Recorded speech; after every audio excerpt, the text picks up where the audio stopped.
not unduly generous introduction. Often when you're introduced, you're like, this person just looked at Wikipedia. It's so nice to be introduced by somebody who's actually read and thought about what one has written. I feel a little self-conscious reading, as I'm going to do, from a short story I just published in Granta magazine called Prairie Dogs.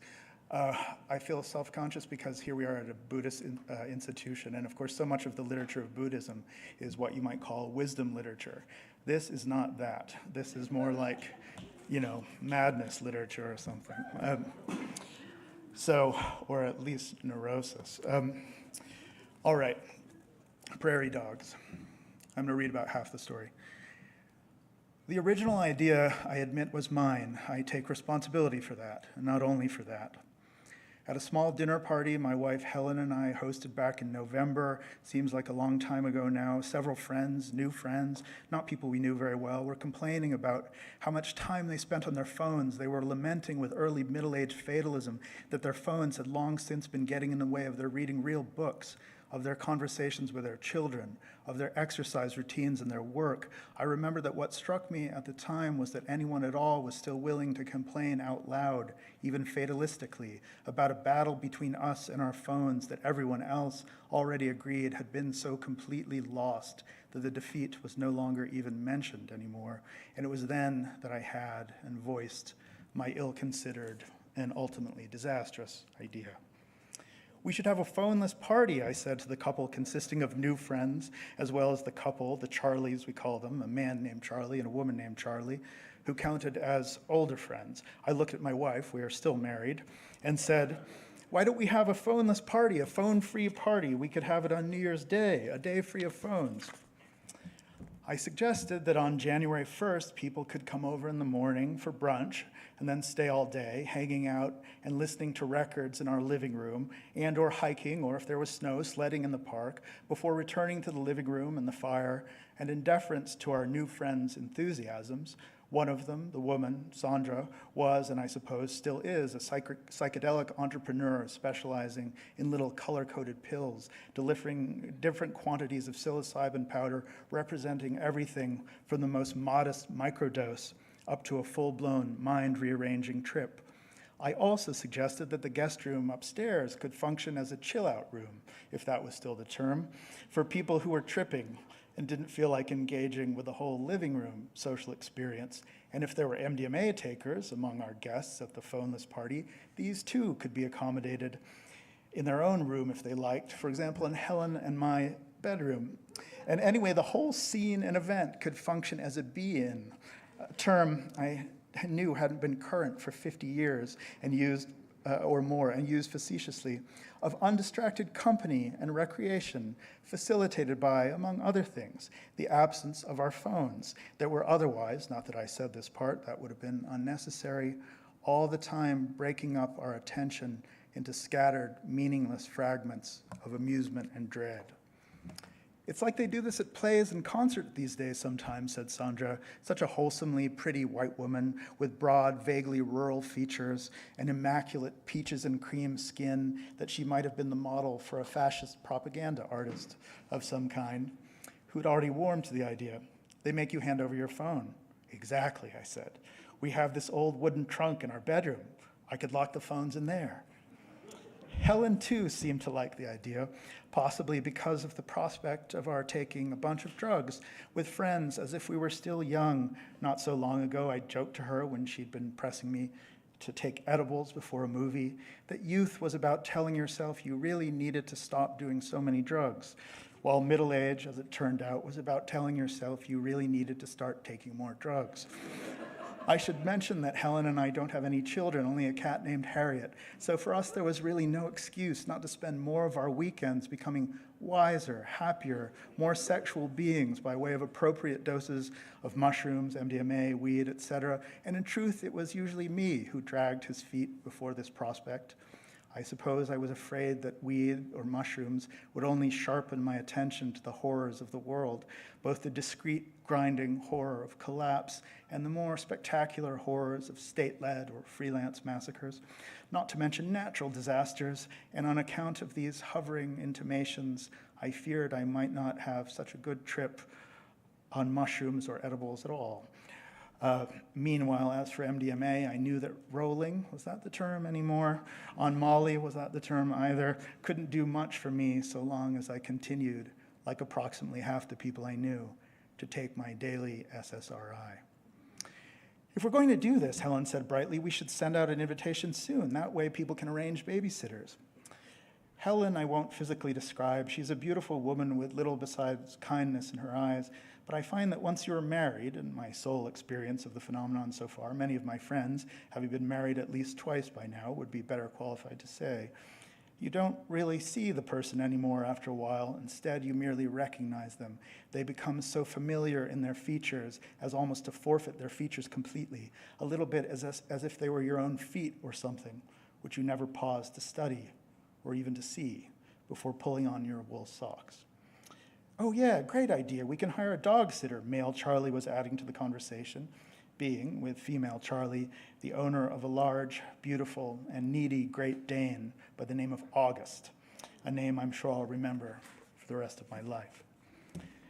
The dinner party in question took place on Friday, November 18th. I know this because I can still see in my Gmail that it was on Tuesday, November 22nd, that I sent out the invitation to more than 20 friends to a phone-free New Year's Day party that was to get underway with brunch and last until people felt like going home, hopefully after dark.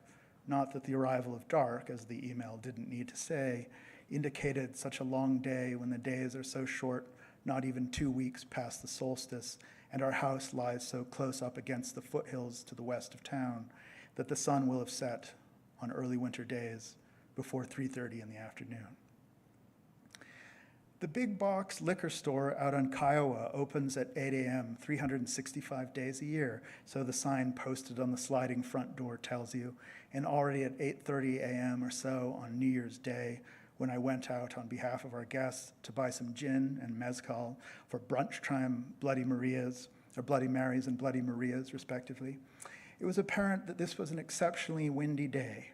In fact, when I was driving back down Arapahoe with a passenger seat full of booze, I discovered that the traffic lights had been knocked out by the wind, so that cautious drivers nosing out into the intersection had to take their turn before accelerating, as if invisible stop signs stood at the corners of the streets, rather than the dead sentries actually posted there. Another way that I try to beat back any depression is with regular exercise. And so after depositing the liquor back at home, I drove out to the open space south of town to get in a short run was the idea before our guests arrived. I was thinking that a jog through the fields near the creek where trees were sparse would be safer than running through the woods where a branch torn off a ponderosa by the crazy wind might well club me to the ground, or worse. Having earlier had to close my eyes against flying grit in the liquor store parking lot when I got to the trailhead before getting out of my car, an EV for what it's worth, I put on the wraparound sunglasses that ordinarily I only wear while biking in order to shield my eyes as I ran from the scouring dust in the air. But even so, once I was running, or really stumbling, over the trail toward the mountains, shoved by the buffeting winds at my back, I didn't even make it a quarter of a mile before turning around and heading back to the car.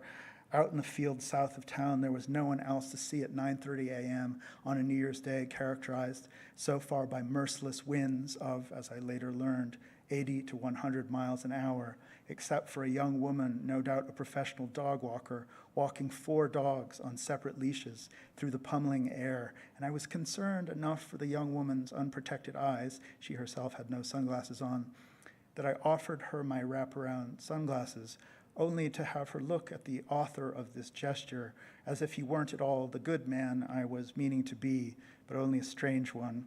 Anyway, not only did the dog walker refuse the gift of the wraparound shades, but of course there was nothing I could do for the dogs and their eyes, and I've often wondered since that day with a curious persistence whether the eyes of any of the 4 dogs might have been injured by what I guess I've already called the scouring dust in the air.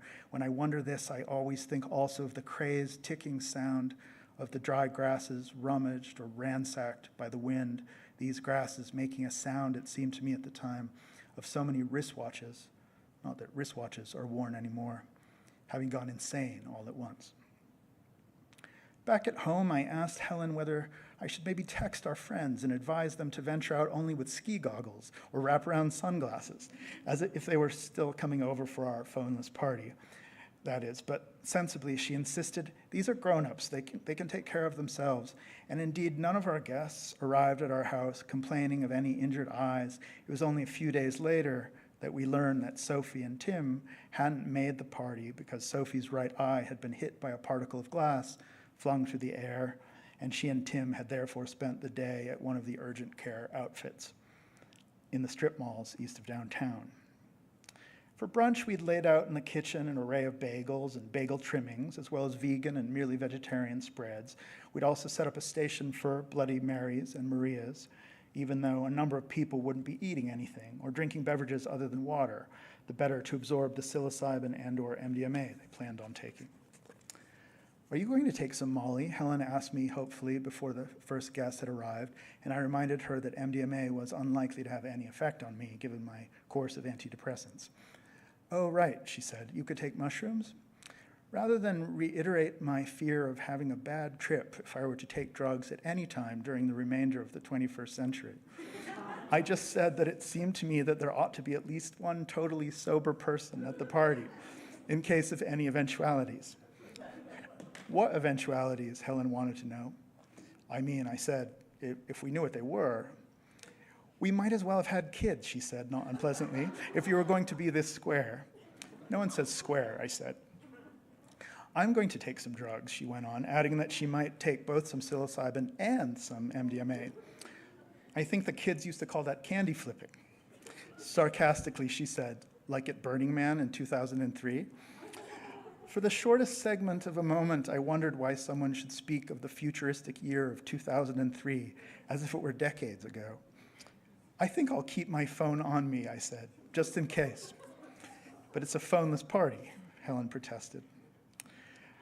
By noon, or maybe 12:30 p.m., we'd welcomed into our house all 13 of our guests to the back patio door, or else the front door, while I held whichever door it was against the wind, probably every one of the guests remarking as they took off their coats and boots about the absolutely crazy, totally insane wind, a few of them joking that the new year was off to an ominous start, before obediently handing over their phones, which I then set down inside the mahogany trunk in our bedroom. More than a dozen years earlier, I'd found the trunk in an antiques market in Buenos Aires and liked it so much that I'd had it shipped back to me in the States, the only real souvenir of a trip that otherwise I now hardly remembered, except to know I'd taken it with my girlfriend at the time. She was someone I was these days hardly ever in touch with, unless one of us had to let the other know that some person or animal we had in common had died. Once upon a time, we'd gone to Iguazu Falls in the north of Argentina and watched a river as broad as an interstate collapse below us into a cataract of steam, small swallows somehow darting in and out of their invisible nests behind the vertical sheets of deafening water.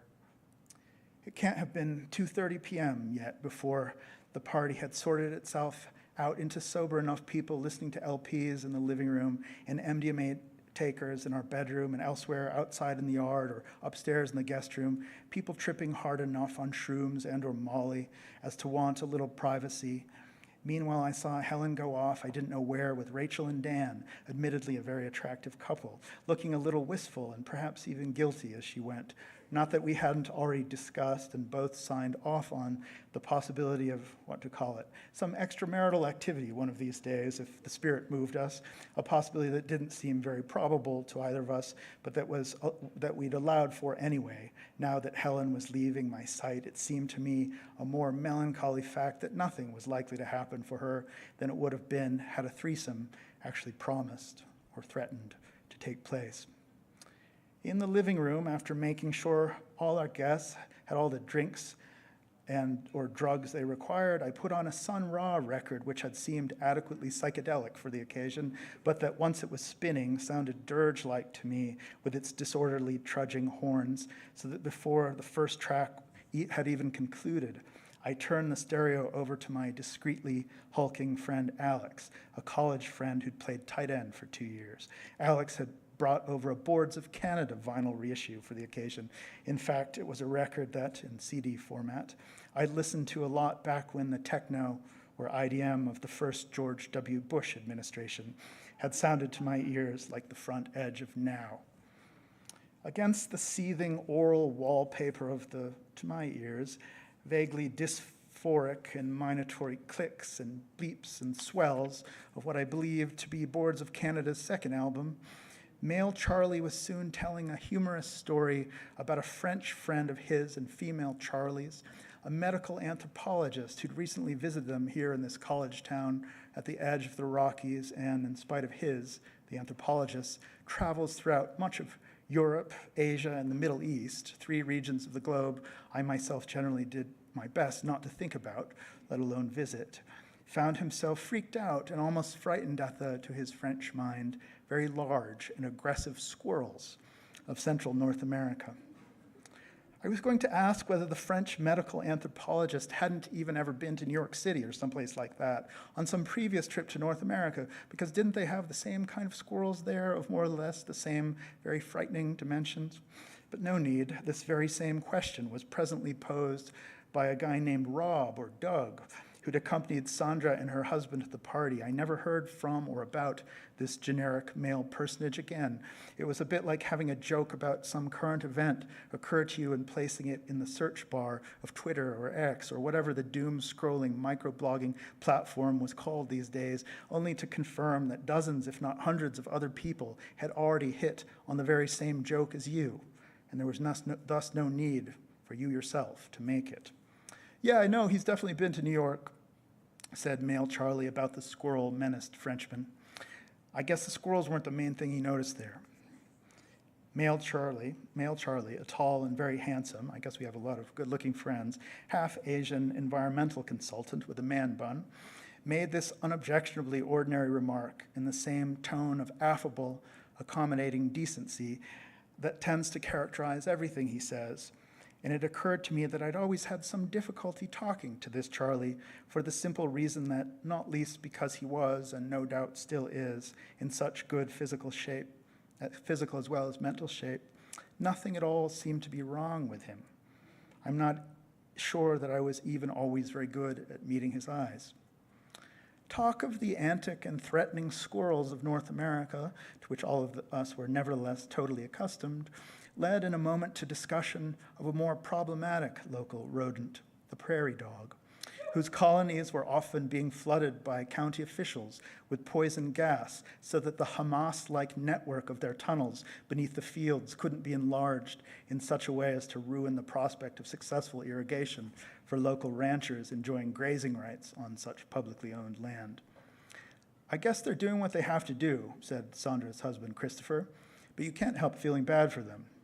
Who, like the prairie dogs or the poisoners? Sandra asked. I mean, I guess both, Christopher said. Definitely both.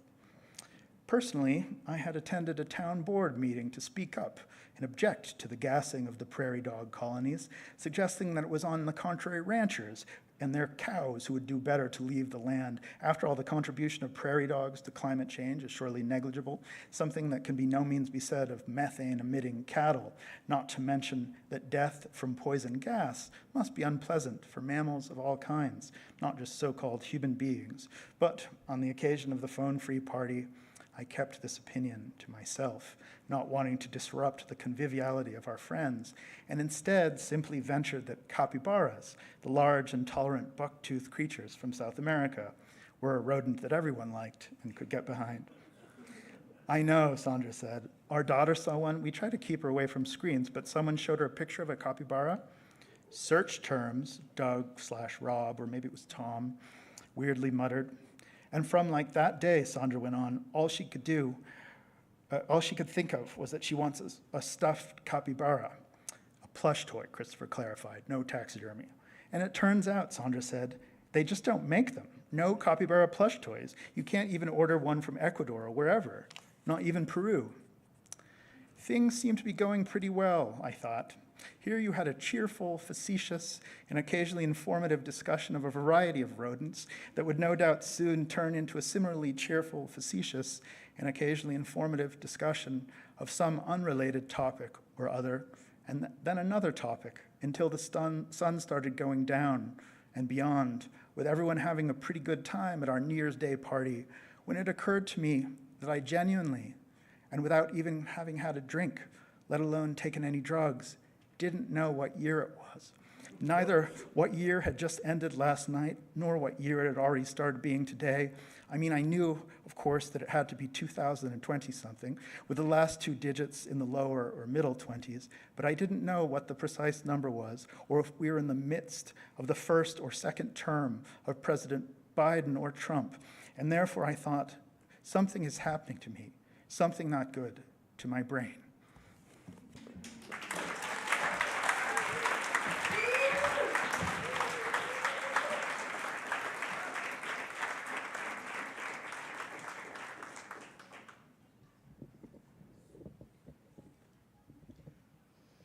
Thank you, Benjamin, for that reading.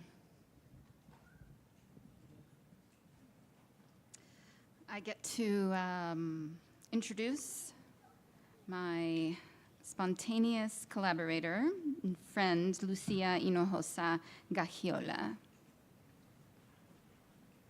Beforehand, the Telaraña Circuit opens with a video still of the poet's hand performing a ritual at the mouth of a cave at the archaeological site. In the recording, we hear her rhythmic scratching on the wall as Lucia's fingers transcribe the bits of tepalcates, ceramic and rock patterns from an archaeological illustration, and text her aunt Margarita produced decades before. A disarticulated kinship story told in palimpsestic time, as they both, years apart, inhabit the same slanted light hitting the wall in jagged angles.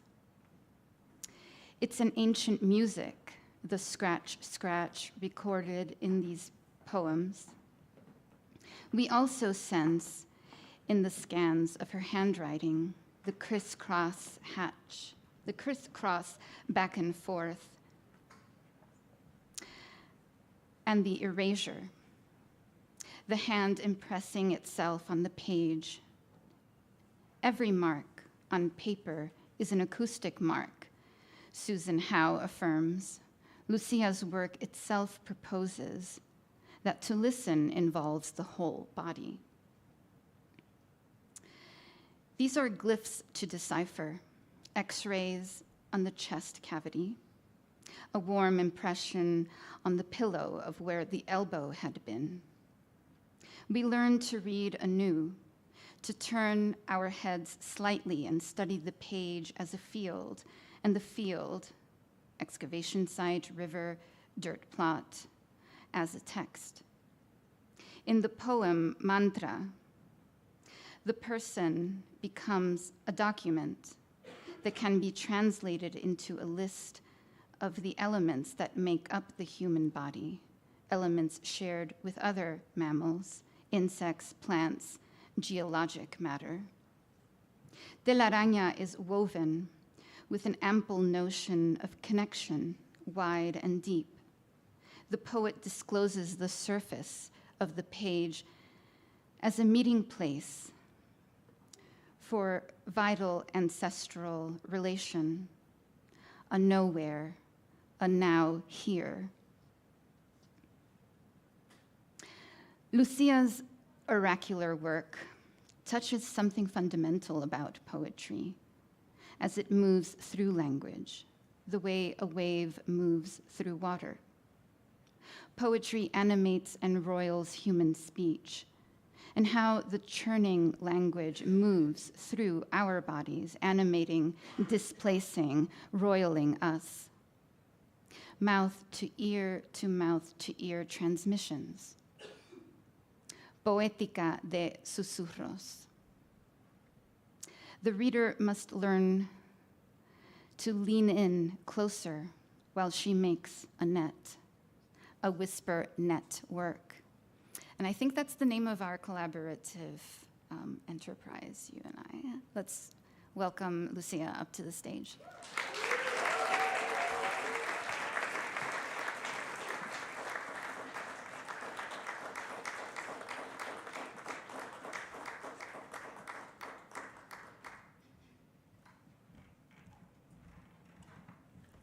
Thank you so much, Caro. Yeah, I forgot to mention, was it yesterday, the talk, or whenever my talk was? I forgot to mention that Carolina's work and her introduction to my book, The Telaraña Circuit, was very, very just weaved into my process and my work while I was writing and thinking about the book. So thank you, Caro, really for that, for those words and those thoughts. Also, I want to thank Tender Buttons Press and Leanne Brown for putting the book out last year, May 2023, for those who can't remember. And so today I'm going to read from 3 different places. One of them is Telaraña. The second one is a series of notes and poems on performance, on sound, and on film. Specifically, I went to see for the first time a couple months ago, the films of Nathaniel Dorsky and Jerome Heiler.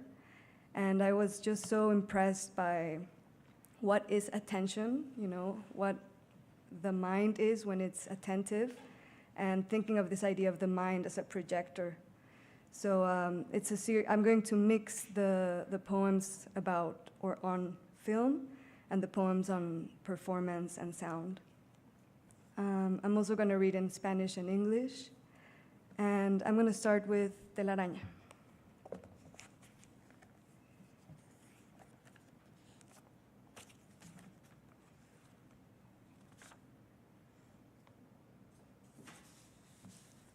Lastly, this poem, I want to invoke also Danielle's work, because it reminds me as well of that. Thoracic cavity, anatomical blue, meridians as axes, map the woman you carry inside your lungs. Every time you breathe, they bow down to their knees, praying for cosmographical friction. Keep mining the hidden elements of things. Populations ascending in the act of blinking. I found seed to be periphery, and a variety of documents, images, X-rays, ephemera, all stamped for terrestrial departure as a method of inquiry. La palabra es cuerpo que respira, y el nombre de un lugar es también un cuerpo. Where what is place, who what makes place, and how, why are we place.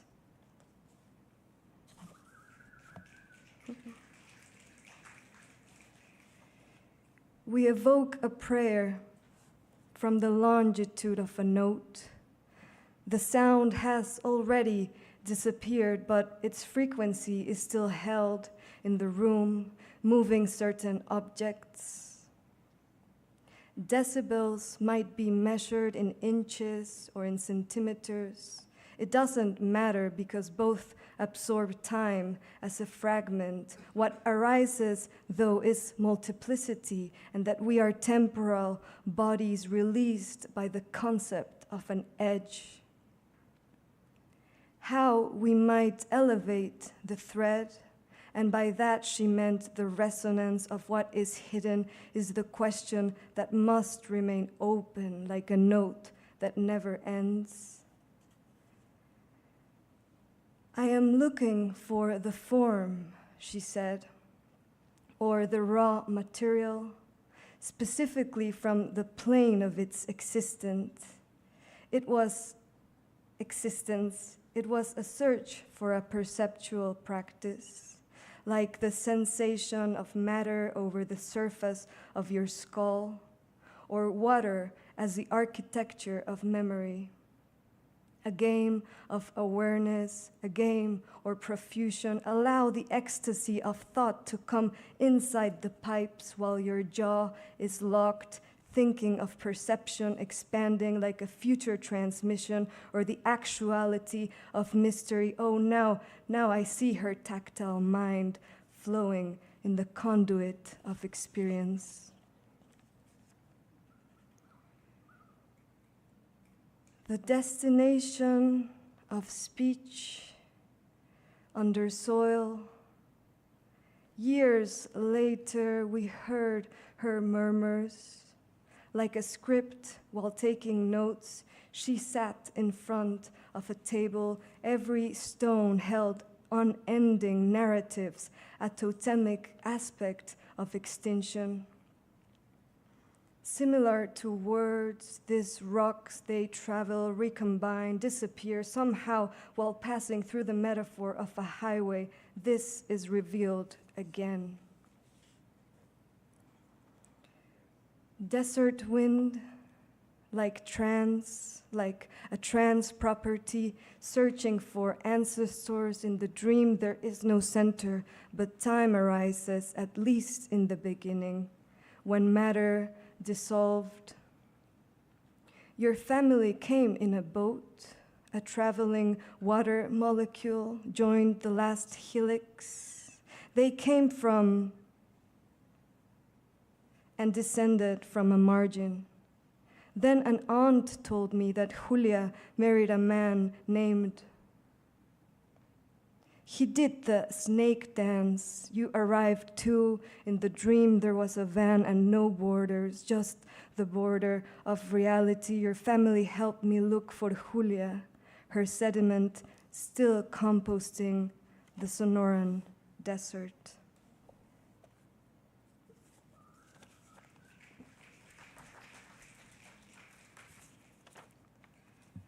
Okay, now the notes on film, performance, and other forms. And I forgot to say the last thing I'm going to read is the sound alphabet. And when that comes in, I want you to kind of imagine this image or this field where we're looking at the planet when we are no longer here as a human species. But first, the notes. A sort of pulsation, what is called a spirit.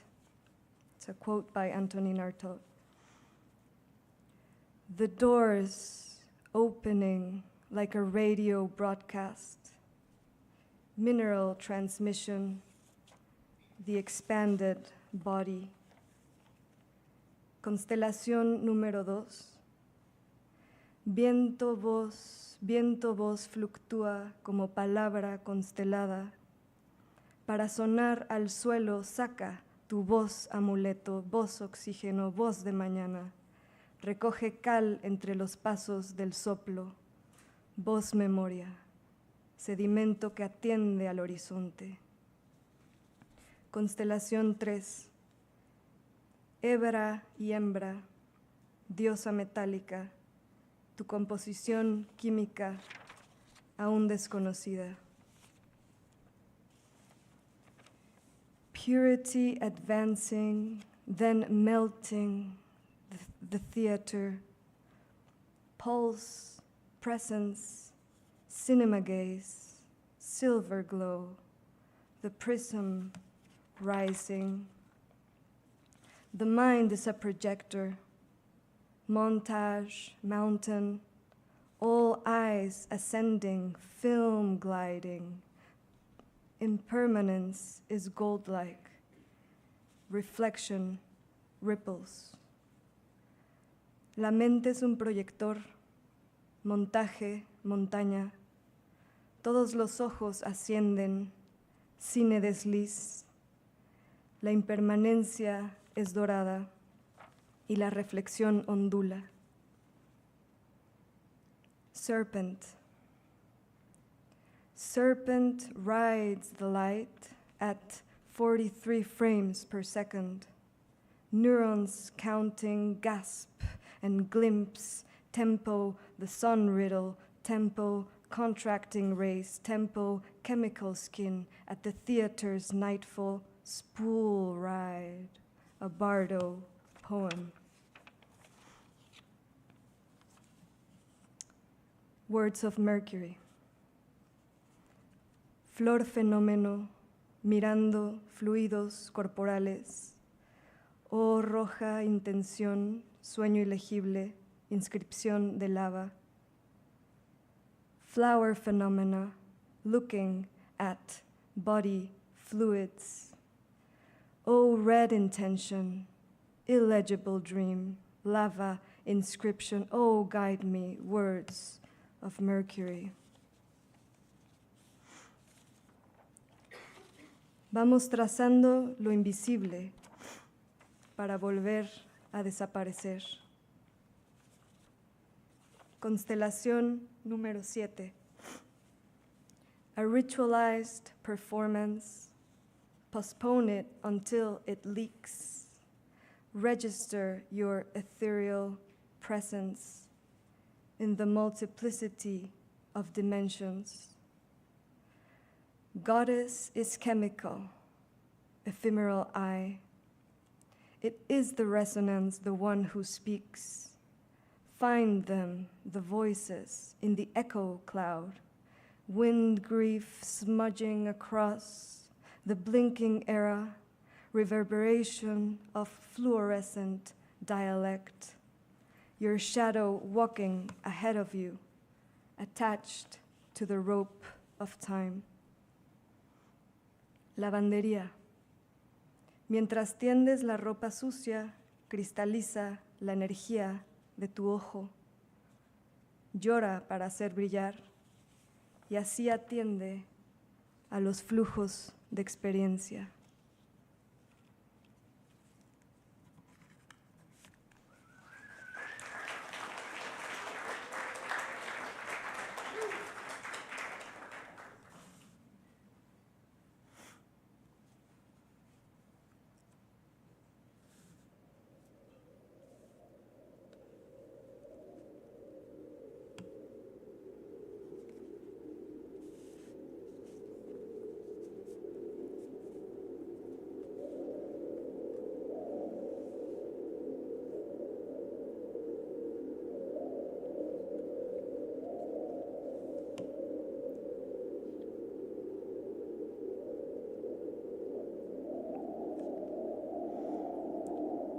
Revolution woke up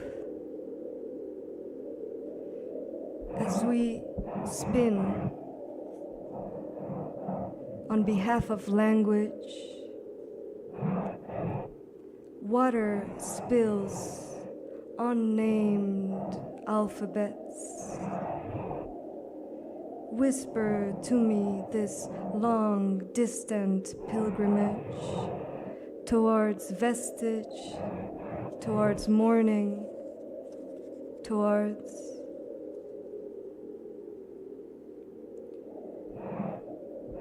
at the shore. After the hurricane, we found residues of correspondence embodied in media, perception, verses created underwater. Some currents still waiting to be cataloged. They kept dancing through a lens, but she, the letter, was absorbed in timeless techniques of relation. Mollusk and form, from ritual to micropia, en secrecía furtivas, convirtiéndose en una serie de futuros especulativos. Evolución, convolución, en lentas cadencias retiene. But the trace was unreadable and there was no one to decipher this entangled chemical elements. Y a la orilla una ofrenda, gotas que se plasman en sonido. Quita el velo de la palabra que se rompe al caer. Drops that become sound. Crack the word breaking as it falls. All this language in secret configurations, language as a form of violence, of offering, of unknown heaps of sound, of root becoming, of language late at night. Dripping liquid, conscious synthesis spreading inside, atomistic by nature. This reporting strategy carried by winds, a state of collapse. But collapse is not, it is the new order, unable to code entire paragraphs, incessantly revealed, then smudged by its rhythms.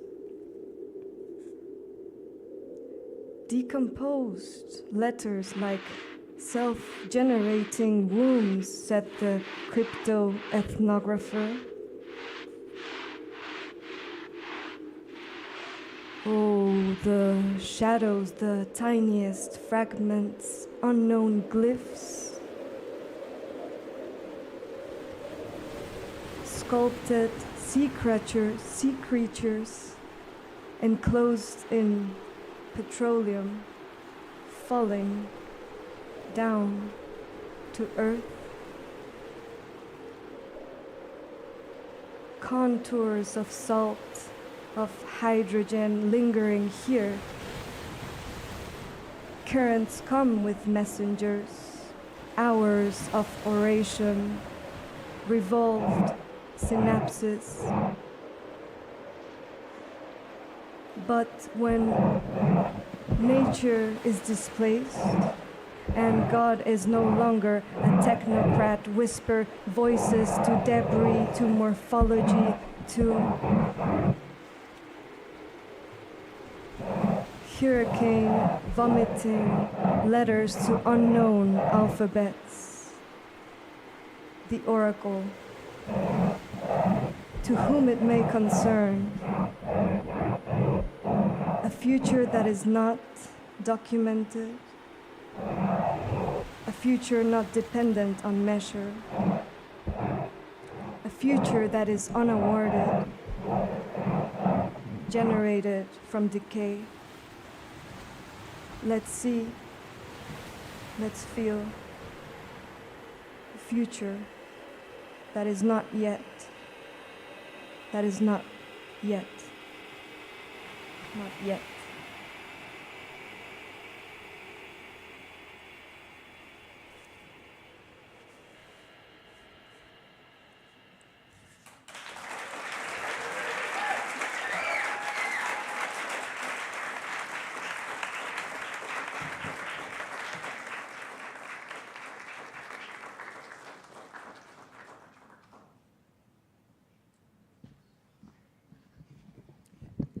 Okay, bueno. One more round of applause for Ben and Lucia.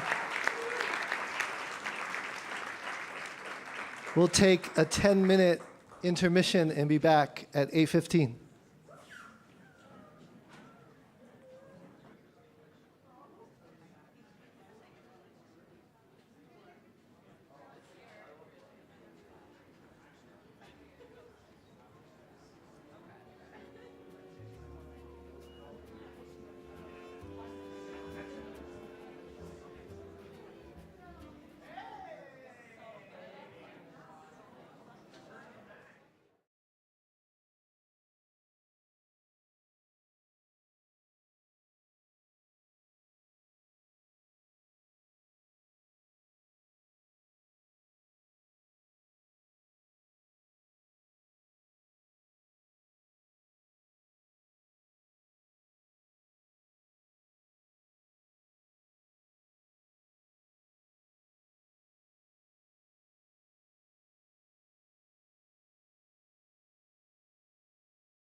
Home, home, home, home, home, home, home, home. Okay.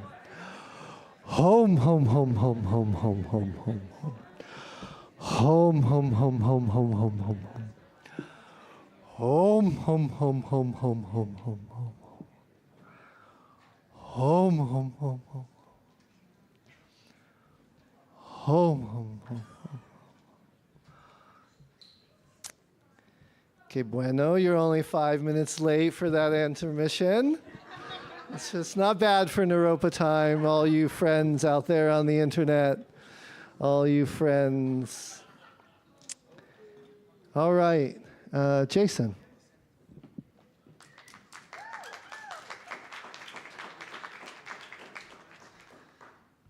Hello. But you're so far away. A song is also a glitch that interrupts this. Carolina Abed is a multimedia poet. She is the author of Der Wunder, A Brief Record of Facts, a limited edition out from Albion Books. And You Asked Me to Talk About the Interior was published by Noemi Press as part of the Acrylica series and selected as one of 10 best debuts by poets and writers. Her work has been supported by the Stadler Center for Poetry at Bucknell University, Breadloaf, Cantomundo, the NEA, as well as a residency fellowship from the Landon Foundation. From 2023 to 2025, she is the Bonderman Assistant Professor of Poetry at Brown University. A longtime editor, she currently edits Poetry at the Rumpus, as well as a multimedia zine, Visible Binary. Carolina grew up in West New York, New Jersey, in a Cuban and Palestinian family. She glitches, I glitch with her. A glitch is an interruption, an astronaut's hitch. Something gone wrong that almost seems right. And in Der Wunder, A Brief Record of Facts, when Carolina and her son Patrick asked Google to translate the words water, rose, war, sea, airplane, pillow, sky, from English to Arabic, a glitch occurs. She writes, when we refresh the page, every previous pronouncement, every slow enunciation, played for 10 seconds of simultaneous talking. We were refreshed a second time, and it happened again, a sudden marketplace of voices. She knows that this is more than a coincidence. This is fate. This is perhaps her ancestors taking her and her son through a glitch, a portal whose origin is unknown. The quiet part held in parentheses, the part that is set aside for us to whisper to ourselves, is that the DNA and language of the ancestors moves. This is a secret that Carolina knows well. Communication with family and place is at the heart of her work. This roving DNA is coded in Carolina's every word, by way of her places of origins that might include the sky, the sea, West New York, West Bank, the sun, the moon, Palestine, Cuba. I take a break while writing this intro, and a song glitches into my head. But you're so far away. Doesn't anybody stay in one place anymore? It would be so fine to see your face at my door. Doesn't help to know you're so. There are 3 parts to her video piece titled Wound Studies. In the first section, the camera follows the reflection of a mural that includes what looks like a green sun and a puddle on the concrete. The sun makes me recall Carolina's 2013 interview with Kenyon Review, when she quotes the line from Shakespeare, "It is the east, and Juliet is the sun." And she continues, "They transform one another, woman and sun, and yet there is such semantic distance between them, approximately 147 billion meters. There may be distance between them, but the bond grows through closeness on the page, or in this case, the screen. This puddle in Carolina's video is not just a puddle, but as the title of the piece suggests, it is also a wound. The puddle with the reflection of a painted sun is transformed by the word wound, and the word wound is transformed by the reflection of the painted sun. Perhaps a wound of the mind is not always searching for healing. Perhaps a puddle or wound may also bring back playful memories. Perhaps hearing children's laughter is also a wound. In the third section, a woman and a young girl, a mother and daughter, are resting on each other with their eyes closed. The mother's form begins to transform into moving water. Here, there's a sparkling sun at the mother's center. Could the mother be the sun, be the wound, be the puddle, be the lake? The metaphorical glitch continues, and everything that once seemed far away now seems close. Please join me in welcoming my friend, an amazing poet and artist, Carolina Abed.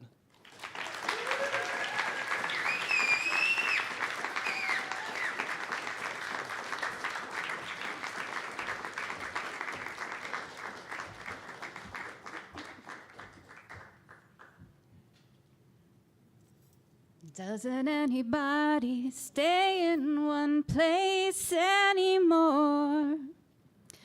They don't. That is a sad fact.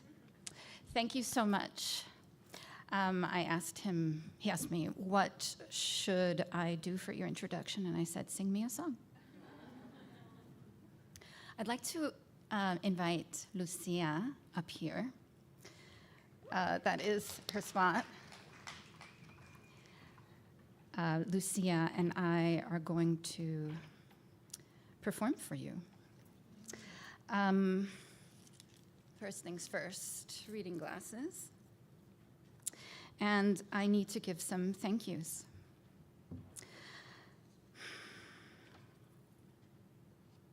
This is the kind of thing where I don't know how fortunate I am right now at the moment.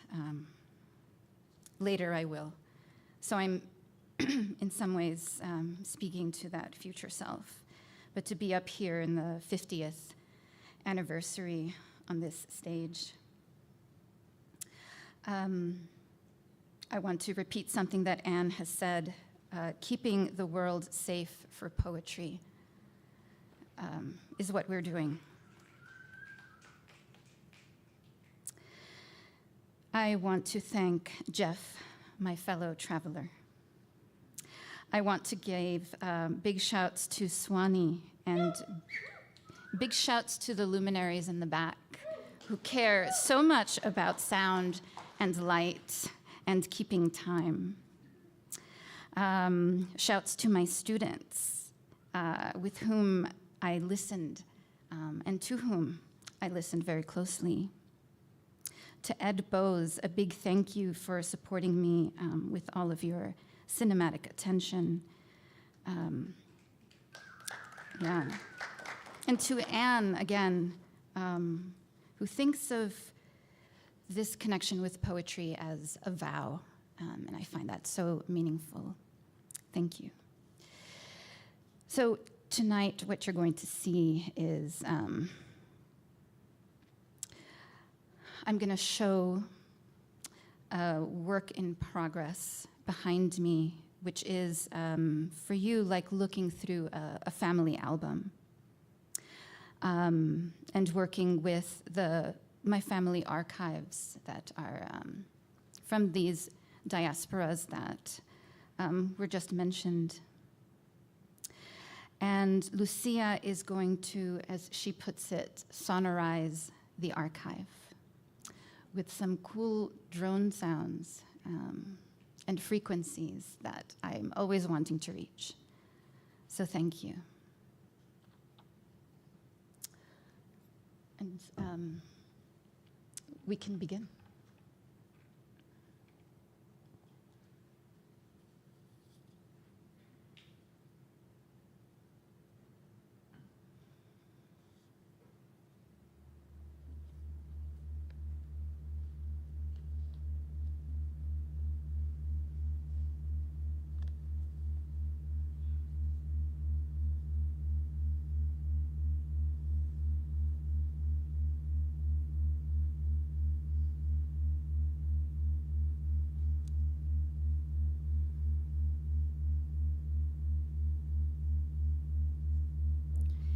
to be murmured into a jar and stored on a shelf.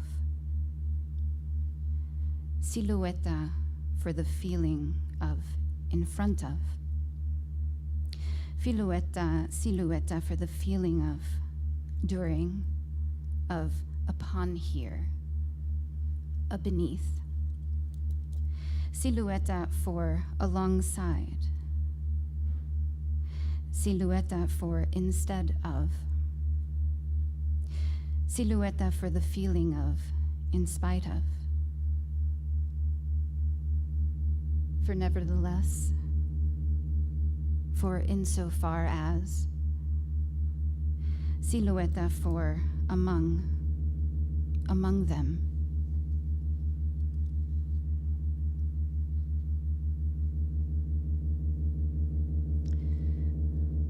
Aziza on the left, Miriam, my grandmother, on the right. Mid-1950s Birzet. My middle name, Miriam, bitter sea. In it, a measurable distance of minutes and miles and language and thought and bulldozers wrecking the plot and razor wire and black magnetic tape holding voices. My father never went back. They named him an undesirable. His name typed on a list. They all had leaving in common. Desirable to bob up and down in the Dead Sea. We don't buy products made in the Dead Sea anymore. Miriam's hand on Aziza's shoulder is a homeland, Lena says.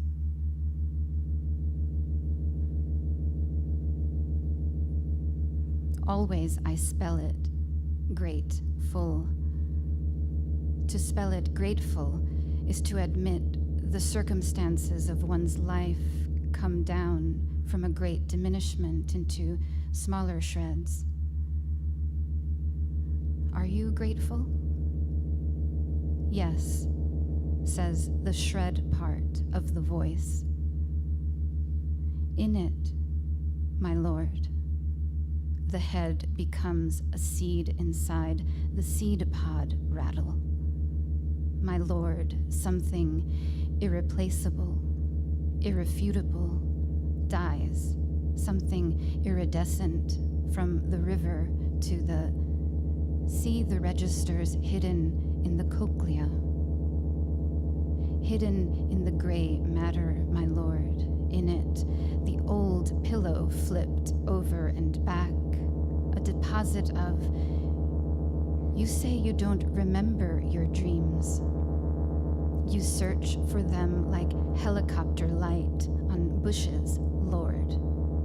In it, Lord, something simplified. A hand touching a shoulder. Lord, I take my pictures. It's raining with sunshine.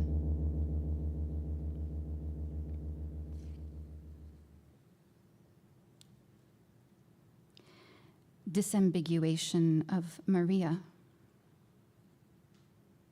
Ask her if she is cold. Ask her if she needs to hide. Fold her into a rectangle and slip her into your breast pocket. She will record the auditory data regarding the condition of the heart. Mother dreaming, mother turning into sleep, mother changing the channel, turning underwater. M mostly becomes sunflower head bending down. Here, the here-ness of one memory, mostly touchable, mother become mostly asymmetrical, a visitant. In Arabic, mir is bitter and iam is sea.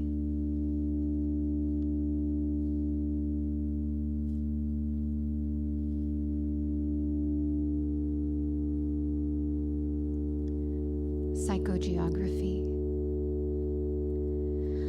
I was in Chicago in February, and I made my father stand against a white wall. I projected onto him old family pictures from New Jersey, Baghdad, Florida. It's the house where I grew up in West New York on 67th Street. You could see me in a white dress if you zoom in on his arm. Estoy con mi abuela. Adorno insists one must cultivate a sense of displacement in the world so not to be at home in one's home. I had to tell Baba to say cheese as the roof bisected his mouth. My father was born in Jaffa in 1935. He holds like what arms do, an eidetic memory for the place as it was before 1948. He walked me down one of those streets in that port city, that neighborhood now present only in his 89-year-old brain. Remembering for him is spatial, projective, visual. He can see the cucumber stand in front of him superimposed onto where I'm sitting. I push him for more details, more sensory, noise, tastes, the feel of the air under a canopy in May. What do you hear in the street? Women selling cucumbers, sing-song chants about whose cucumbers are bigger. What do you smell? Fish, oranges. I smell orange blossoms, he says. Always take an auscultation of a photo. My mother is the partial one in yellow terry cloth, but because this is only a dream, she is also the exposed tree roots, the running kid in a baseball cap, the grassy tufts, the peacock in my father's chest, the gold Catholic pendants that I'm wearing now, my pixie hair, the gesture between me and the bird. Hello, hello, don't come near me.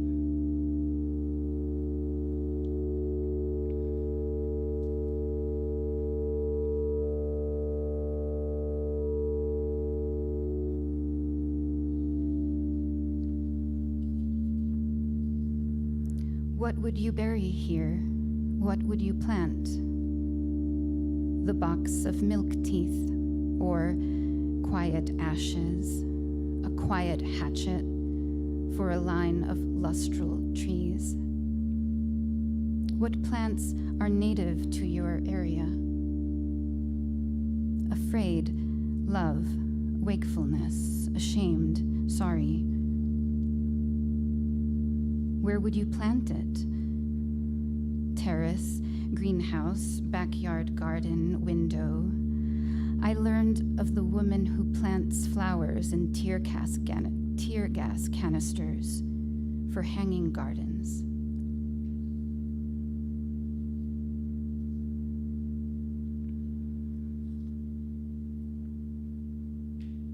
Video of silk scarf in slow-mo, running backwards. So long now I've searched the etymology of words. Sometimes I can only read them and their atomized parts. In leaf bits, the wind hold in a window. In implicate, in duplicate. Inexplicably, I hear only the plick, plick, plick, which are its folds. to do. Prepare a choreography of the hand, of the way your hand moves when it's angry. Something about seeing mask after mask on my feed, mostly made by hand, mostly out of shirts. Here, the folds of fabric swifting round the legs in movements, plick, plick, plick. Every day I compose. Every day I compose digital miniatures. Jeffrey calls them that because I arrange them on the surface of my phone. How little the human, how little the hum. Getting closer in to see the minute movements of your face.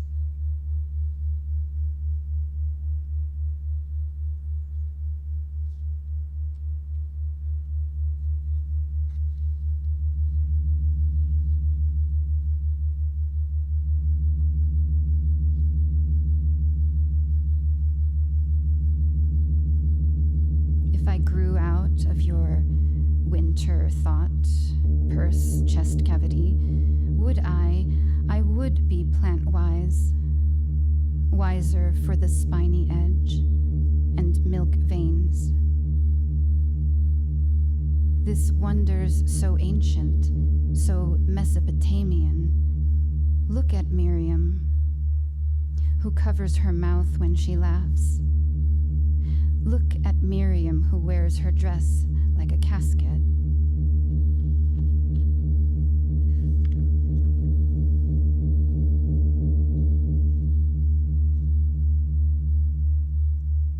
You have to use the telepathy machine, feelings as artifacts. You have to use a channel O for the ancestor to pass through.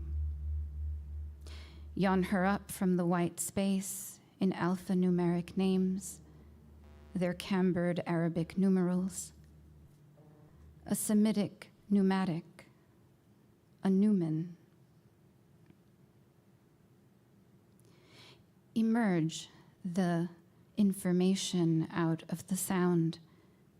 Emerge the sound out of the child. Emerge the child out of the miracle. Emerge the miracle out of the burning car. Emerge the burning car out of music. Emerge the music out of sleep. Emerge the sleep out of the throat. Emerge the throat out of the possibility.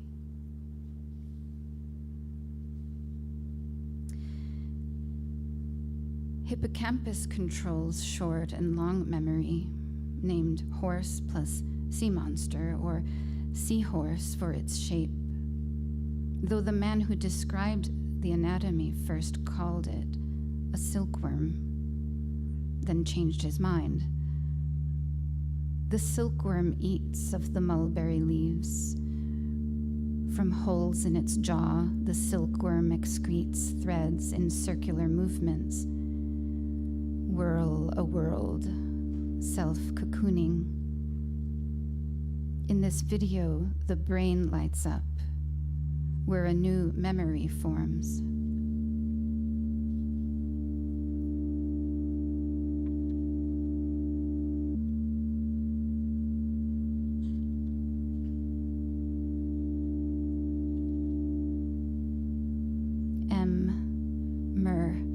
Mariume, murmur, Maria, Miriam, Mary, mimicry. Mimicry of a night bird. She will hide, then be heard, then hide, then be heard.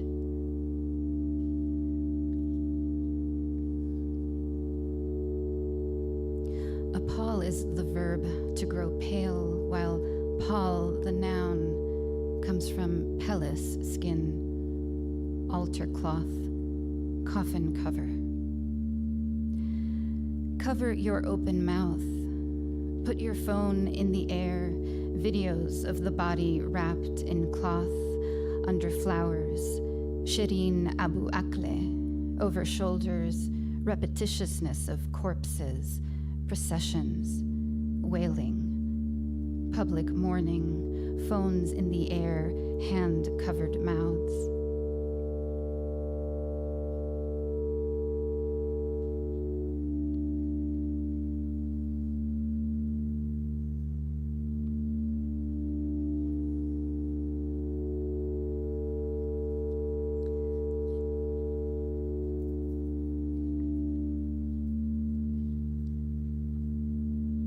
As an answer, Raul Zurita said, "We are metaphors for one another.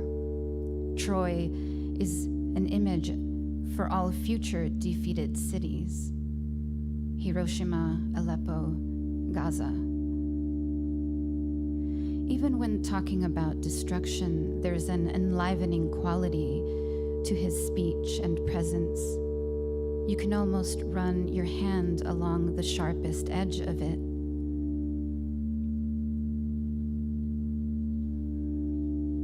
I read the word about can mean to sprout leaves, a tree abouts. Now that my mother died, I'm afraid of reading the ending of Magdalene the Seven Devils, which is about the body's hunger finally evident. I give myself the task. Tell me about a storm and how it felt.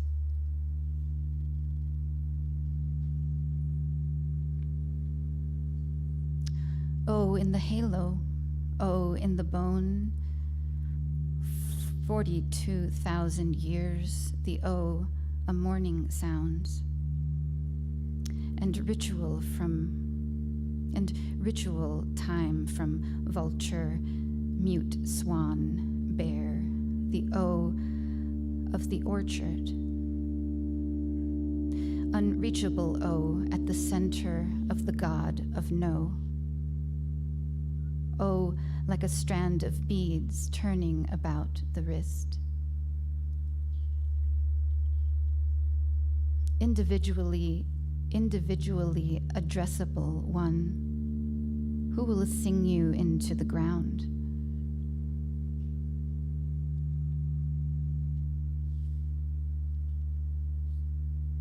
Assume the role of Cassandra, wearing a mask, speaking into the camera. No, nothing, no thing, no where. The O of no blinks open.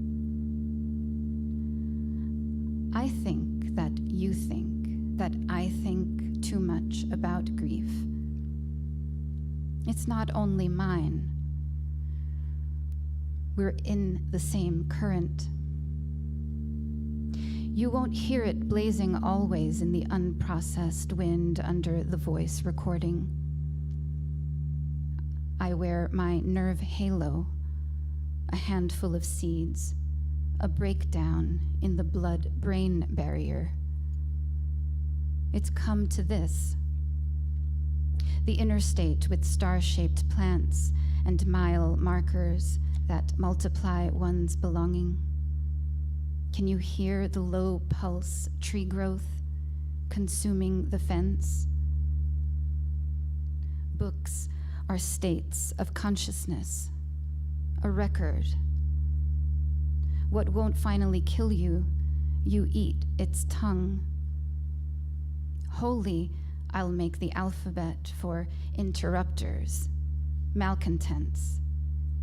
Holy is the person who digs the person out the rubble into the grave. About you, weather will taste metallic in the overnight visuals. Something light dark, slick, liver wet. Put a whisper into a jar. A war trots out of your chiaroscuro head.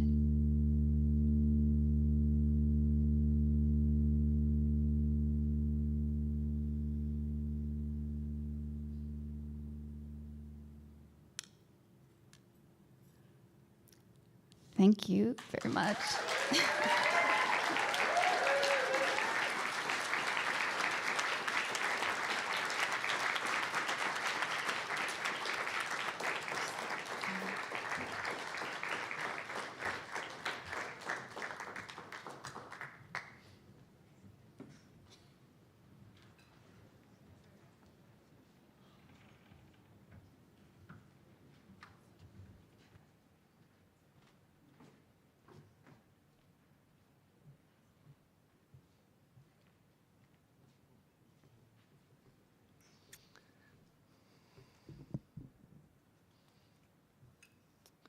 Roger Reeves is the author of 2 books of poetry, King Me and Best Barbarian, which was a finalist for a National Book Award and which was also awarded both the Kingsley Tuff Prize as well as the Griffin Prize. He is the recipient of numerous awards, including an NEA Fellowship, the Ruth Lilly Fellowship by the Poetry Foundation, 2 Breadloaf Scholarships, an Alberta A.H. Walker Scholarship from Provincetown Fine Arts, 2 Cave Canem Fellowships. He was a Hodder Fellow at Princeton. He holds an MFA from the Michener Center for the Writers and a PhD from the University of Texas at Austin, where he now teaches and organizes. Just this past fall, Grey Wolf published his first, I say first, I don't know if I'm telling the future, his first collection of essays, Dark Days, from which he read an excerpt as part of Monday's panel.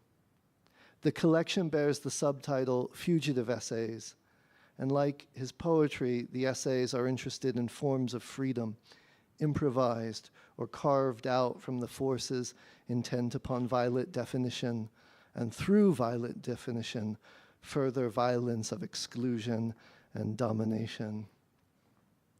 Be as definitionless as possible, he writes in Instructions from the Underground.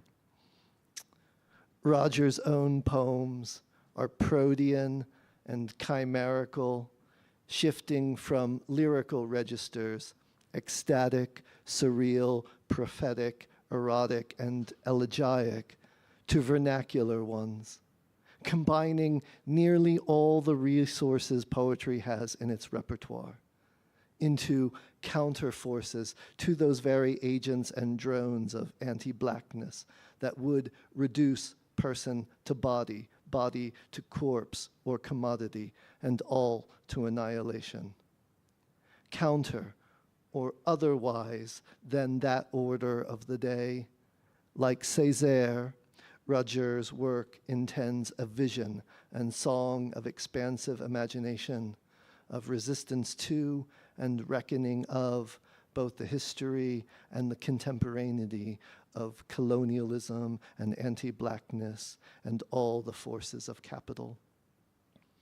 In that energy conduit of reckoning and resistance, some readers see Roger's work as participating in the trope of repair. This, to my mind, emerges from a too quick desire to arrive at a settled synthesis of art in the wake or midst of violence or catastrophe, loss, existential threat. Whereas, to my hearing, Roger's work seems far less settled in its sense of living subjectivity, as repaired in this world. The open, the undetermined are yet present, even as the work is terrifically shapely and, quite frankly, virtuosic at times. Freedom, it's how I came to art. It's what makes me stay, he writes in Dark Days, and in that staying, Roger's work increasingly makes the momentary experience of freedom available to readers by being songs beyond the deformations and distortions of so-called sovereignty.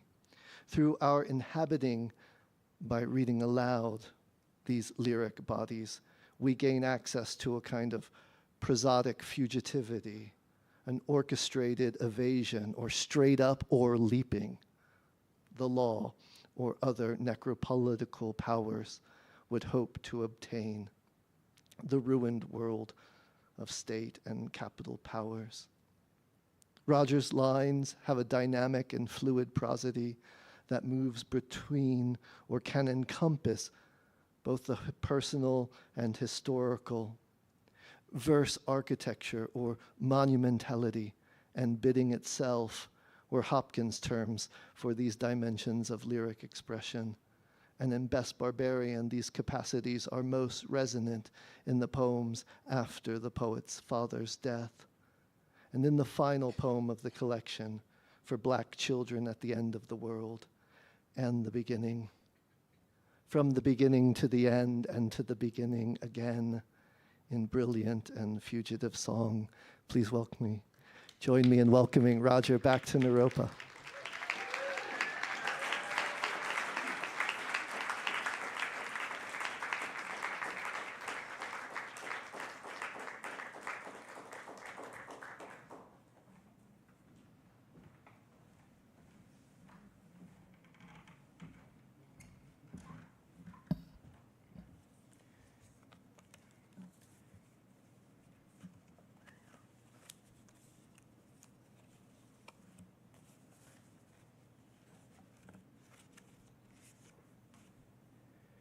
It's another day's journey and I'm glad, so glad about it.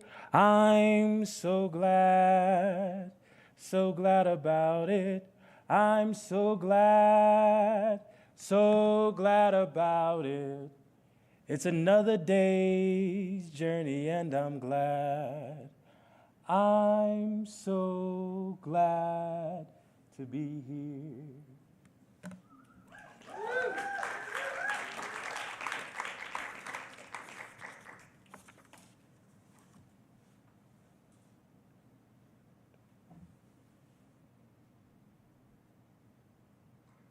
Grendel.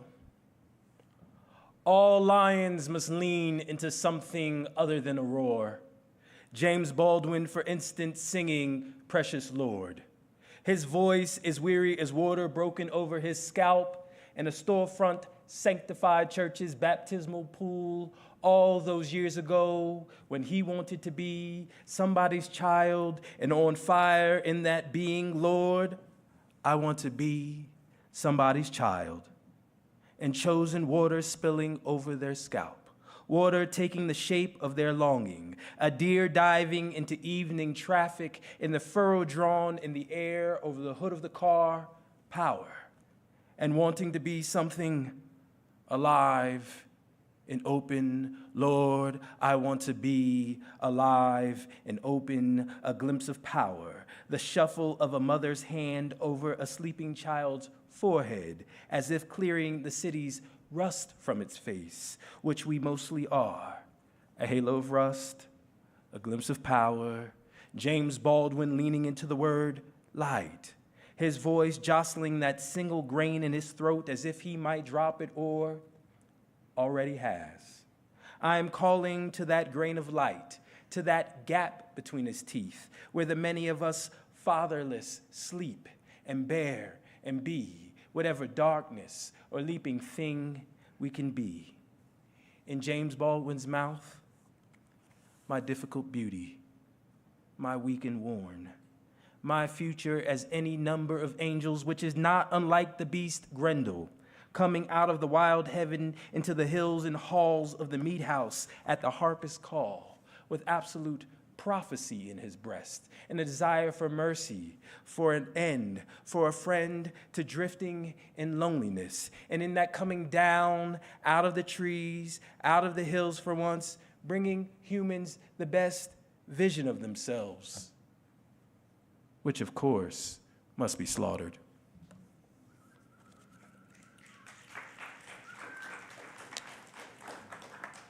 So I just want to, I got to do my due diligence and do what we call in my community, honoring, giving the folks their flowers, and we wouldn't be here without Ann Waldman. And this 50th, I think of this space. I remember the first time I was invited to come here, And for me, this is such a sacred space, because this is a space of Don Cherry, a space of Cecil Taylor, the space of Mary Baraka, the space of Ann Waldman, the space of Bobby Louise Hawkins, the space of Jack McCullum. This space right here is where you come to find rigor, and I love it. I felt so, like this was the first space that was like, hey, you really one of us. And I was like, for real, I get to be one of y'all? Because y'all deep. So in the spirit of bringing things to the space, I'm going to bring a little bit of the Pentecostal tradition to the space, right? We're talking about ritual and ceremony. So I need you to turn to your neighbor and say, neighbor, turn to your neighbor. This is the call and response. Say, neighbor, how are you?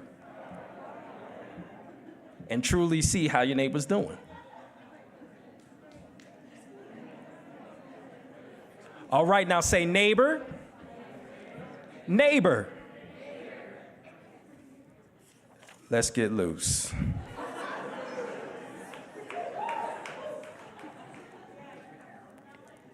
So I'm gonna hop about this book called Best Barbarian, which was for me, I don't know, it was a book about like doing things that you're told not to do in poetry, and then kind of doing them. And as they say, doing it and doing it and doing it well, right? I represent Jersey. So this next poem is called Future, Beyond the Voice of God. And this is one of them poems, right? So we do know who Future is, the rapper, right? And he had this poem, well, he had a song called, where the hook was, "We gonna fuck up some commas, yeah," right? And I love this idea of fucking up commas. Because, at first if we think of it in the drug trade, right, that means like, amassing more. But, I look at it subversively. I look at it with a sconce. And I started thinking about, well, if black folks came over huddled spoon fashion on slave ships, then we came over as commas. So what would it mean to fuck up commas? Future, from beyond the voice of God. What shall be done with the demand for more selfies? Selfies of the crow in the wheat knocking against the window. Selfies of my daughter hooting like an owl and beating the back of her cage, the back of her bones. Selfies of Wittgenstein's eyes settling on the back of a crow, which is the shadow of a boy delivering milk to the door of his mother, where language began. Gertrude Stein over the Stambergasi eating salt fish and conch fritters with Aimé Césaire. More selfies of Negroes from Niger and New Orleans, blue-black in the blue-black buck and canter of summer, and Yves Saint Laurent glasses and pinafores of light pinned to the eyes. No church in the wild, but more selfies of Susie Asada buck dancing on balustrades near the nigger cemeteries, where the chariot swung so low, we just called them commas. We about to fuck up some commas, yeah.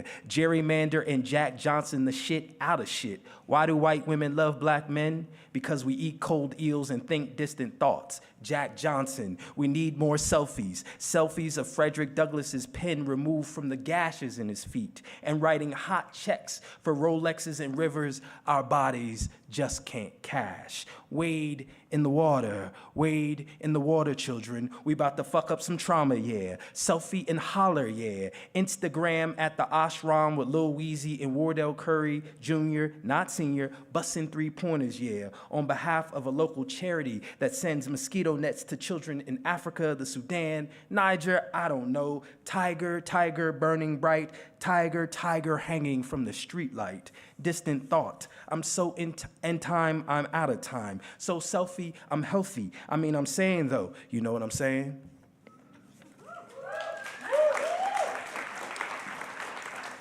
So I must attribute one of these lines. So the line, why do white women love black men? That actually was asked of Jack Johnson, the boxer.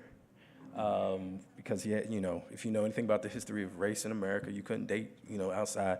And so he was asked once by a reporter, why do white women love black men so much? And his answer was, because we eat cold eels and think distant thoughts, which is the perfect postmodern answer before postmodernism. So we should actually credit postmodernism with Jack Johnson.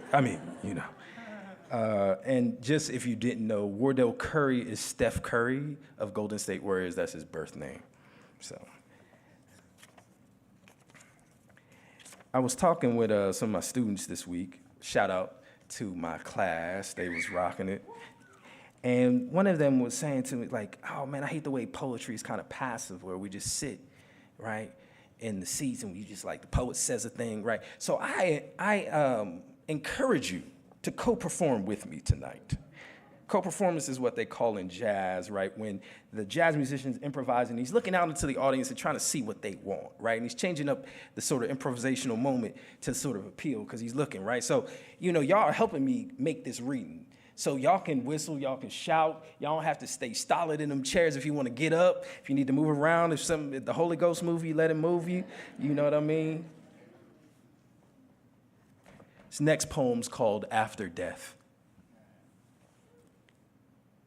To get the light and dead coming through the window without distinguishing one from the other is the day with and without its mastery. Stumbling upon a dead deer in a neighbor's field, knowing it was left there for you not as muse but as memory, dropped, broken off. Death no longer concerned with this beast that once covered a field with the white breath of its longing, because the animal is beyond death, and death has no interest in what is beyond it. So now it's off to stare at the barely standing there drunk, swaying beneath two scythes, hanging on two boards above his raised eyes. The afternoon drifting into doorways, death now in a pocket of pines, in the thick hair of a boy who turns a skunk over with a stick, watching the Christmas of its intestines steam in the snow. Death touching the boy where it is he will know him, beneath the arm, as if raising him up to this common understanding. Desire is everywhere in this field, even in me who is not in this field. But from my many windows, watching the night's dark light fall and dwell in its falling, which sends me stumbling to my newborn's invisible breathing, wanting to ensure the invisible holds. My fig branch finger stretched beneath her nose, me wondering what is beyond death, and what is this rage and darkness? And my father, what is he other than dead? Rage, and so much light, and so much light.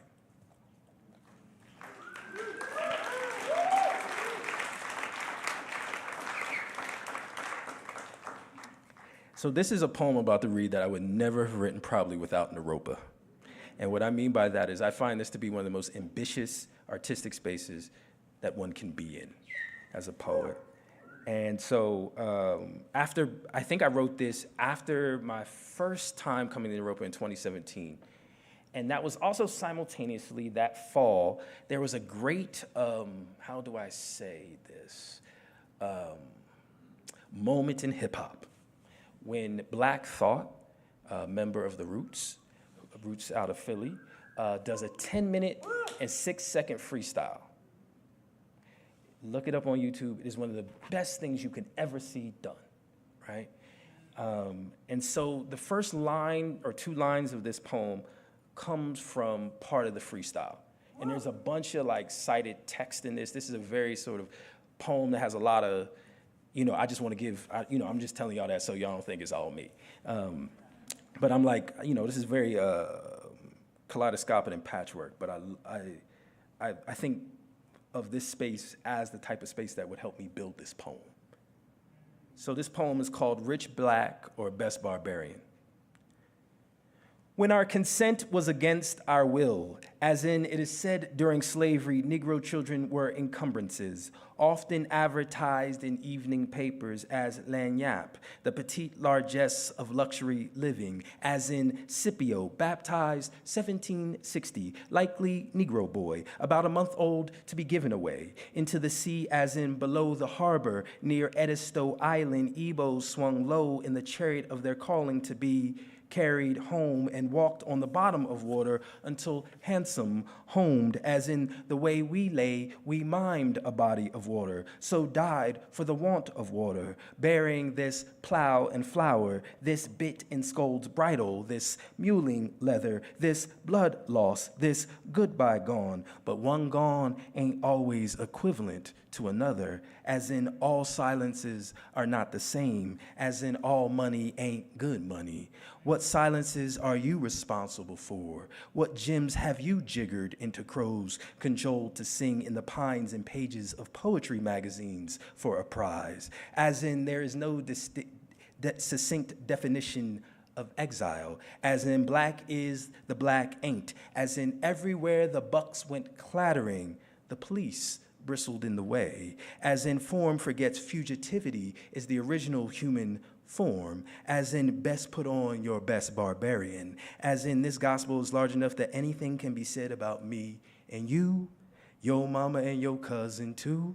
Rolling down the strip on Vogues, waking up slamming Cadillac doors, outcast and out of gas, the empire smiles in its guillotine and Gucci loafers, as if to say, I practice the abundance of zero. As in the world is always ending while someone is and ain't being born.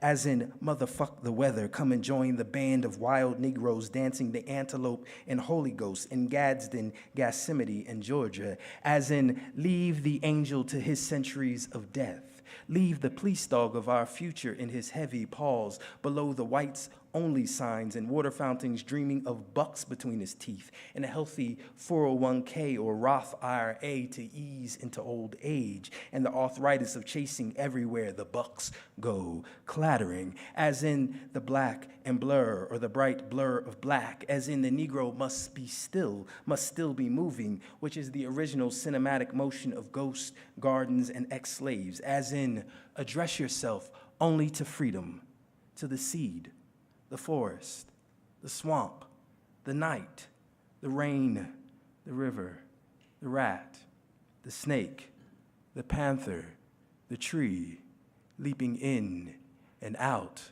of its green breath.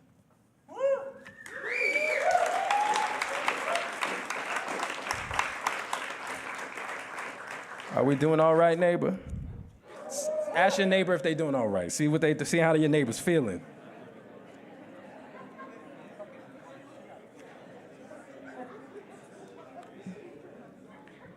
Now look to your neighbor.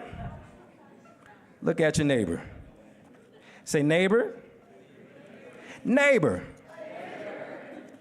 Let's get some light up in here.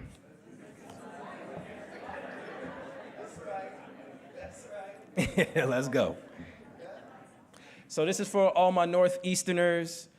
Yeah, shout out. You know, this is the thing, when you grow up in the Northeast, you do a lot of shouting out, right? So you got the tri-state, right? So that's New Jersey, New York, right? Connecticut sometimes if they want to be included. Right? I gotta give my shout out to Philly, right? Any of those on that side? Okay.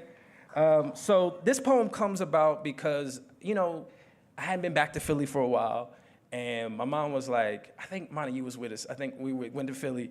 And my mom was like, let's go see Independence Mall. You know, my mom was like, let's go see the founding of the country. I'm like, we kind of know the founding of the country. We see it every day, me and you.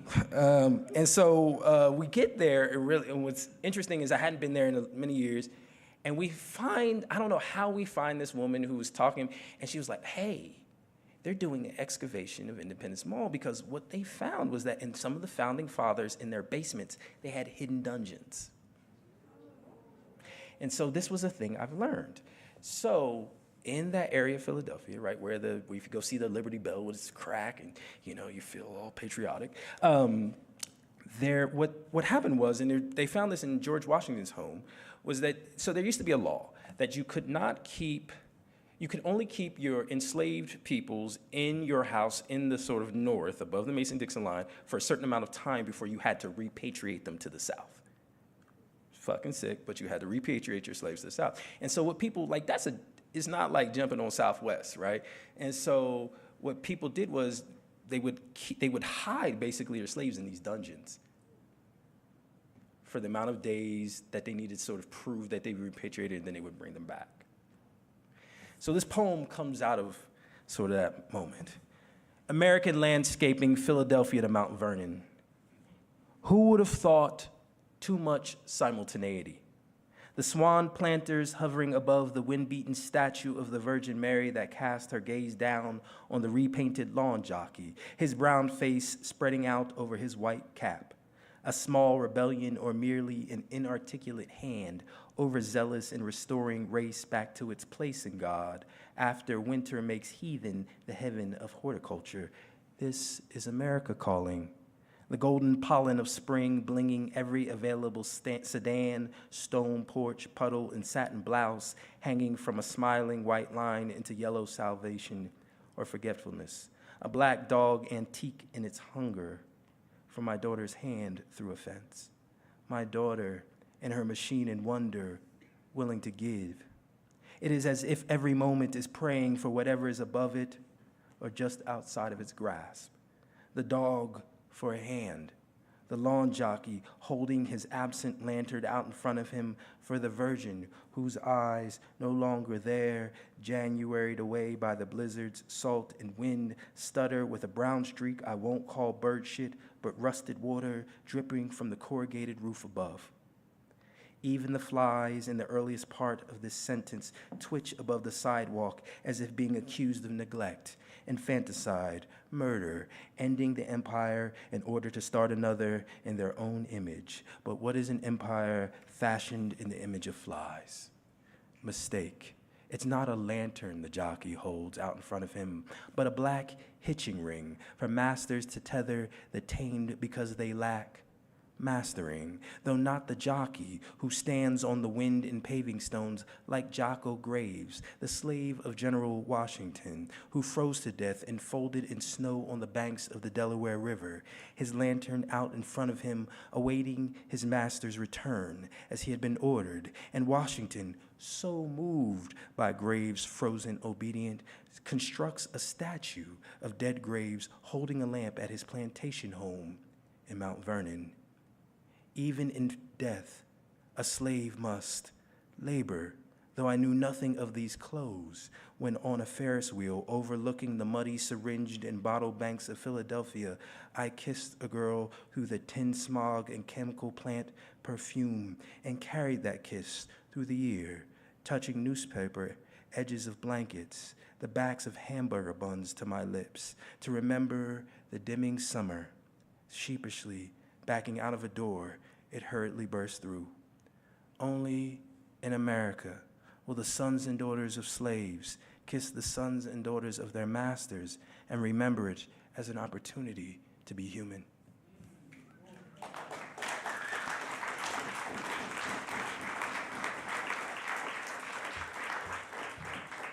So I grew up in this Pentecostal church, and we can go on forever, but I only got 2 more poems. That's what we're going to do because we got to get out of here. We got to go celebrate, eat some vittles. We made it through another week. Y'all made it. Y'all made it, Naropa. So this next poem, I have to give a shout out. It's to my daughter. It's for my daughter. It was written during the pandemic. I would not have the last line if it were not for her. We used to do this little practice and we still do it, where we read a poem, and I would ask her what she feels. How does she feel about the poem? Do colors come about? Does it make her want to move? And then sometimes she would say, Daddy, I have a poem I want to recite. Or she would say, I want to write a poem in my mouth. And so one time, she came up with this line. And I just thought, this is the line I need to end this poem. So, not being a plagiarist, I asked her if I could use the line, and she said yes. And so the last line is from Naima Jimenez Reeves, who will probably one day be here, walking around barefooted, writing stories, acting crazy. And so I'd probably be like, girl, watch out for that ringworm. So this is called Journey to Sanchindananda, which the title comes from an Alice Coltrane album. Alice Coltrane, her harp fills in the cracks of me with gold. The Japanese call it kintsugi, where the vessel broken only gold will permit its healing, its history. It's how the stars understand us. Lemon flowers on the skin of the earth. Mosquito filled with the blood that sirens its fat, long life. Who isn't dying to leave this house to go masked only in the shadow of one's animal breathing, lonesome, unprotected, knowing nothing lives as foreignness or death? that the black dog with a sword in his mouth, passing from house to house, will not bring its itch, its ticks and locks clogging our lungs, a permanent quarantine. Nothing that a little gold melted to ichor and spilled into veins won't seem. Everything is a blue divergence on a harp. The red bells and the purple crepe myrtle this morning, forgetting that soon they will be the corpses the spring tree kneels to observe. No, they remember, as everything dying remembers its mother's name. Say your mother's name, not for power, but for the glimpse of power, to be more than a hesitation, gold filling in the cracks, a window thrown open for no other reason than to continue a blue feeling. Nothing needed other than this devotion to darkness, a fire gotten brighter, my daughter holding my small name in her mouth, light broken, beloved, my daughter, a window thrown open, her voice gold filling in the cracked basketball court of me, announcing all nature will be dead for life soon.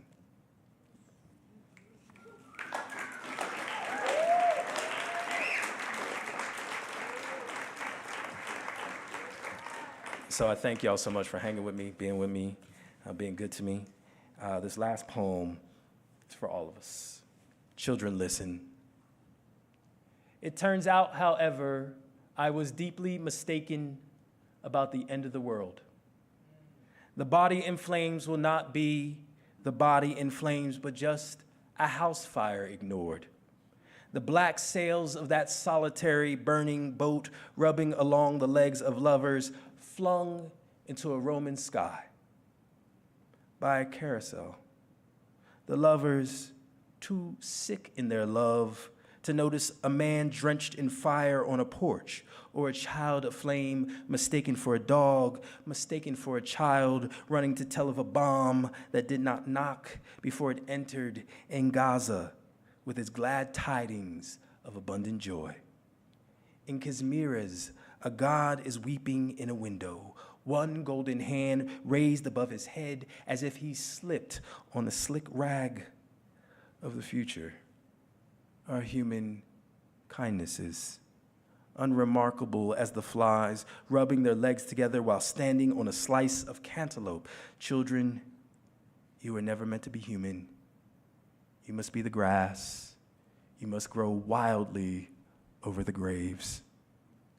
Thank you.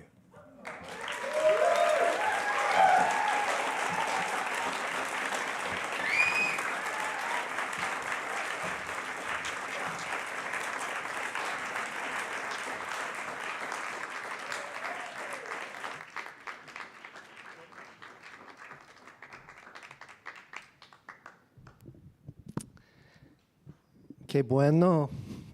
One more round of applause for Roger and Carolina, Lucia, and Ben.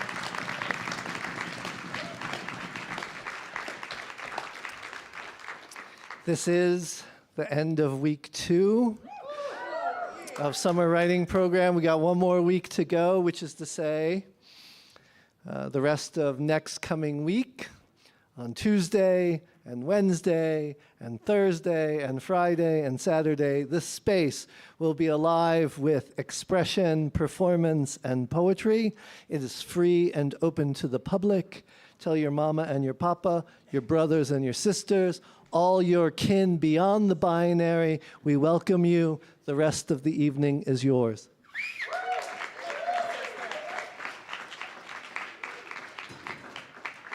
Now we gotta leave. Now we gotta go.